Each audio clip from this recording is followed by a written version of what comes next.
I-desire mo sa puso mo na si Lord ang mag-guide sa'yo. I-desire ng puso mo na si Lord ang mag-order ng step mo. Na si Lord ang mag-lead sa'yo. Na si Lord ang mag-influence ng hakbang at decision mo sa buhay. Hindi feelings. Word of God.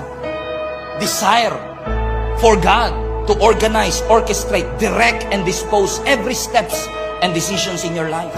Because you need a wisdom outside your wisdom that knows all things, sees all things, and controls all things. That's why you need a shepherd. He's the one who will guide, correct, and direct your path. Ang word ng Lord, hindi niya iilawan yung buong kagubatan. Hindi niya ipapakita kung ano mangyayari sa'yo 10 years from now. Pero ang kayang ipakita ng Word of God, yung susunod mong hakbang. Sabi ng Lord, dito kayo tumingin. Ito ang magdidirect sa inyo. Ito ang mag-guide sa inyo para magkaroon kayo ng matuwid. Hindi perfecto.